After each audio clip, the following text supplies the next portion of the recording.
TFA fam, what is going on? It is another draft throwdown, a player throwdown.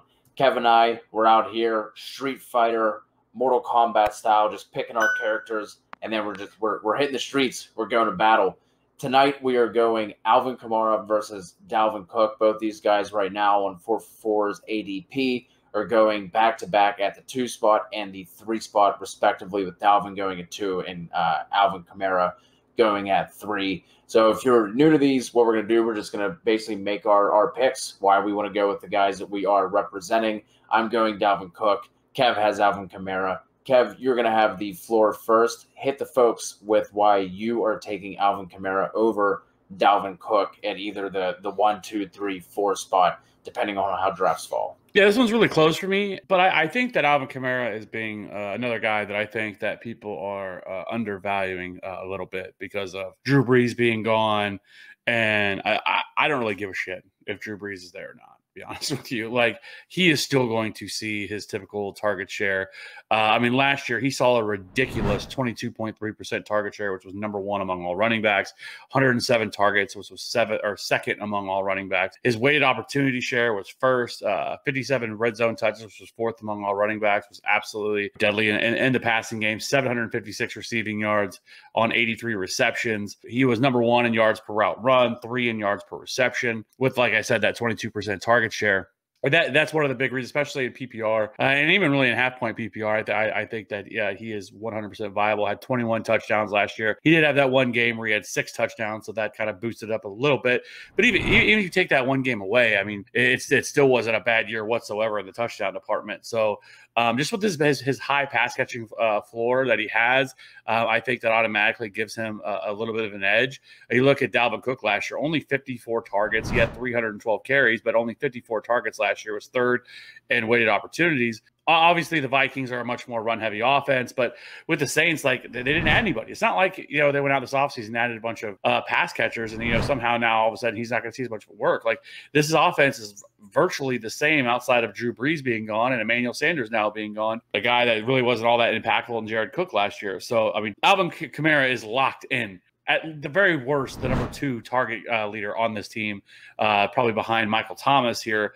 And, he's still going to get all the red zone opportunities. They're going to scheme him opportunities. I know, people were down on him with Taysom Hill last year and that short run that Taysom Hill had. But I fully expect that it's going to be Jameis Winston as a quarterback. But even if he wasn't, he had that short little stretch there with Taysom, where he really wasn't being as heavily involved. Some of the opportunities were down, but I mean, it bounced right back whenever he came back. So if you look at the games that Taysom Hill started last year, he had that first game against where Alvin Kamara had 10.5 fantasy points, had 0 receptions in that game, and then he had the Denver game, which is, if you remember, their entire starting quarterback room for Denver was out that game, so they didn't have to throw the ball. They didn't have to do anything. Like, there was nothing that Denver could do. They didn't have to throw the ball. And then you had the next week against Atlanta, where he had 2 receptions, only on 3 targets. But then in the which is another game that wasn't all that particularly close. They didn't have to throw the ball as much. Now you go to Philadelphia, as a game they had to throw the ball, and he was targeted 10 times, 7 receptions, 94 total yards and a touchdown, 22.4 fantasy points. So I think a little bit of it's being overdone if Taysom Hill is the starter there in New Orleans. I don't think it's going to be. I think it's going to be Jameis. And there's nothing that I think he is locked in, like I said, for 100 targets. And I think the touchdown volume is there. I think this offense isn't going to take that much of a step back without Drew Brees. So I am perfectly fine with Alvin Kamara, and I think he is being undervalued. And the thing that worries me the most with Dalvin Cook is that injury concern. He has never played a full 16 games. Now you add in the fact that they're adding another game to the schedule. And I think a site that's somewhat reputable, injurypredictor.com, has him. He's the 3rd highest running back this year predicted to or projected to get hurt at like an 87% chance that he is going to miss time. Actually, I thought it was funny that Derrick Henry was first at 90% chance that he's going to miss time. But obviously those are just projections. But I think it's just another issue with Dalvin Cook. Like, he's never played a full season in his entire career, and he's had a really heavy workload over the last couple of years. Eventually, that's got to catch up to him. And I don't like to predict injuries, but when a guy is consistently missing time every year, they are a little bit more worthy of the injury-prone tag. Alvin Kamara has played one healthy 16-game season, so let's get that out of the way. Pulled up that fancy little website you were just referencing. Alvin Kamara has an 82% chance of being injured, so let's wipe that off the board as well. And as far as running backs go, we shouldn't be expecting these guys to be playing a full season anyway. That's why, the zero RB strategy is something that's viable, because these guys just get hurt at a much higher rate than other positions do. But he's played 14 games back-to-back seasons, and even with that, he finished higher than Alvin Kamara in half PPR in 2019. And then last year, Alvin Kamara was the only one who finished higher than Dalvin Cook, and Dalvin Cook played one fewer game. Then if you take out that absurd, ridiculous 6-touchdown game, Dalvin Cook could have been RB1 last year. As far as the quarterback situation goes for New Orleans, I do think that is a big issue, because first of all, even if it is Jameis, if you look at his ADOT versus Drew Brees over the last 3 years when Jameis has been the starter, Winston's ADOT has been 10.9, 11.3, and 11. And then you look at Drew Brees, and it's been 6.9, 7.6, and 6.9. I don't buy into because he sat behind Drew Brees for 1 year with Sean Payton's offense, that all of a sudden he's just going to, you're not going to take out what we love so much about Winston in 1 year of sitting with Sean Payton. And then if we get 30 pick Jameis Winston, that is going right back to Taysom Hill. And that, I get your points of what you were saying with his target share and maybe not needing to throw, and then in the Philly game. But I still think that's not going to be anything that we can count on the way that we have with Drew Brees. And then they also use Taysom Hill in the red zone as well. So I think we could see some of Alvin Kamara's red zone touches come down. So I do think that is a concern. So that quarterback situation is one of the main reasons of, if I'm picking in this top 2, top 3 range where you're going to have to take these guys, I get Dalvin Cook's injury history, adding the other game, but we don't know how these teams are going to handle this extra game as of yet anyway right now. So that could be Kamara also missing an extra game because he's being sat. We have no idea how this extra game is going to affect anybody, let alone the running back position.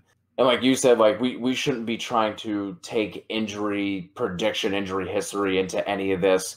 That's just something that's not going to pay off in the long term.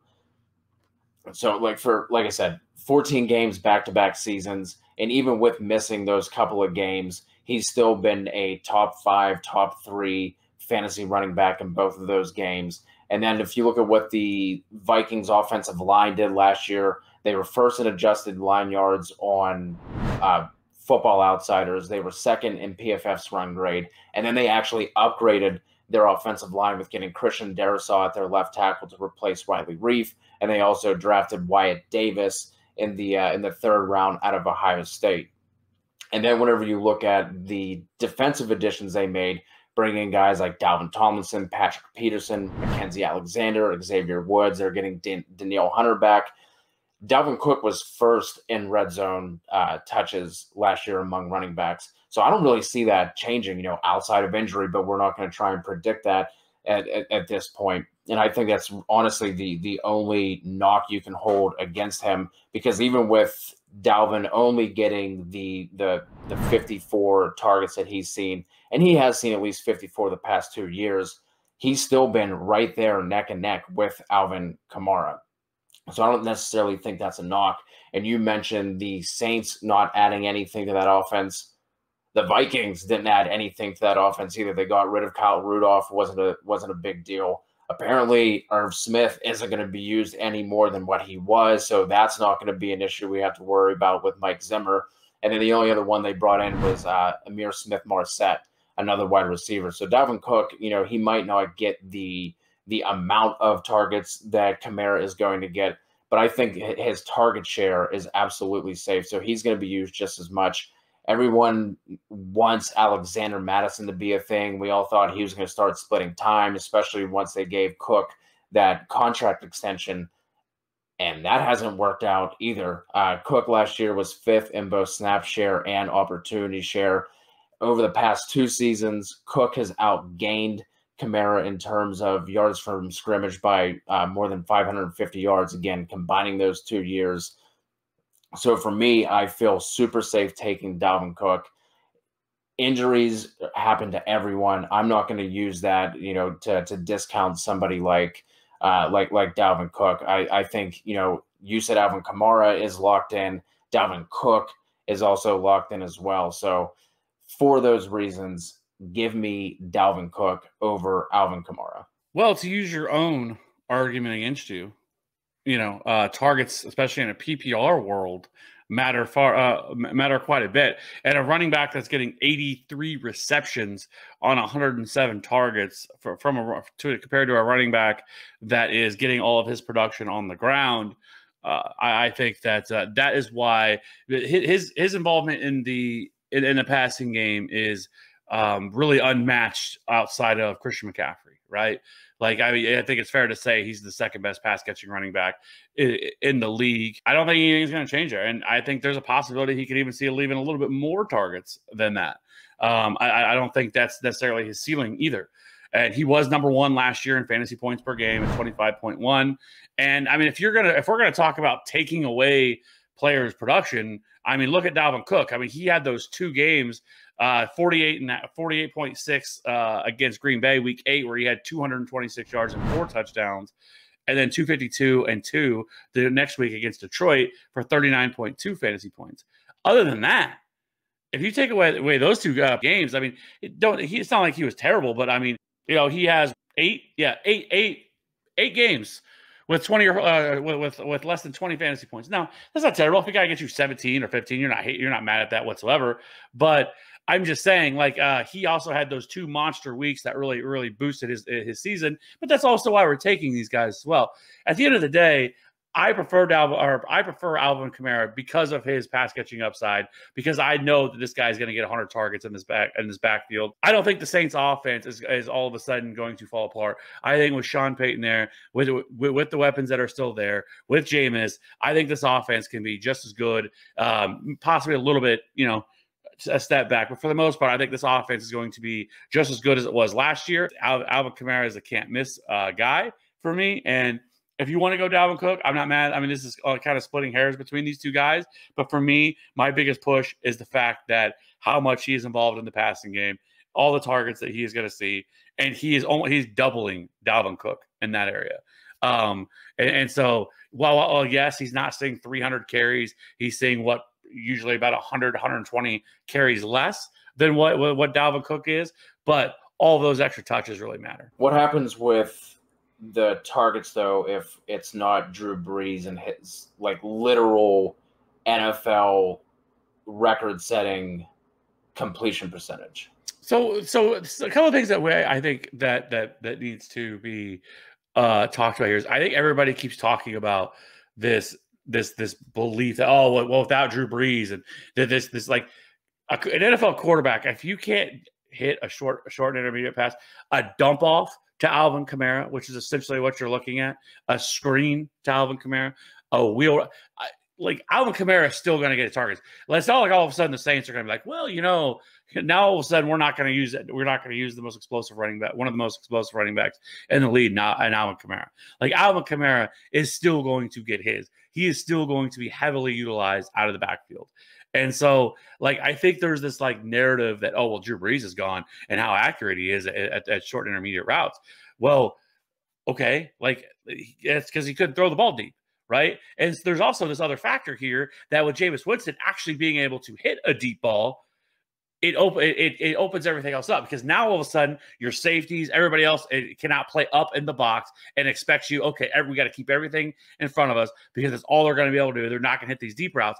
If you all of a sudden are able to open up your offense and now you're hitting these deep passes down the field, now defenses are having to be a little bit more respectable. They have to respect that deep ball that you have now. You can't just creep up into the box and stop all this stuff. So that's just going to give more running room to Alvin Kamara and more space for him to operate, which is absolutely deadly for a running back like Alvin Kamara. So I actually think it's a good thing. I know a lot of people keep talking about this with Drew Brees, but Drew Brees, could not consistently, throw the ball deep. I remember each week last year, it was so maddening. It was like, throw the ball deep, Drew Brees, throw the ball deep. Every single pass was this short little dump off, short little passes, right?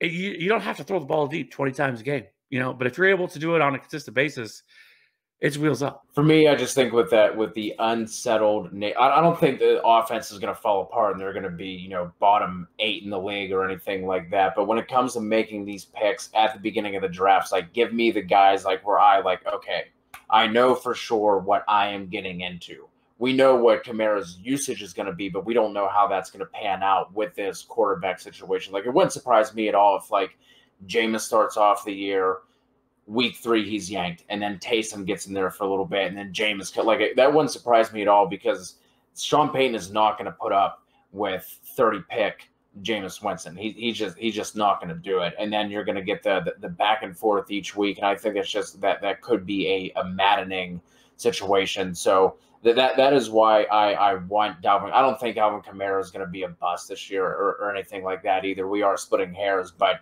these are the decisions you're going to have to make whenever you are on the clock, that early. And so for me, just give me the safety, give me what I know I am getting myself into.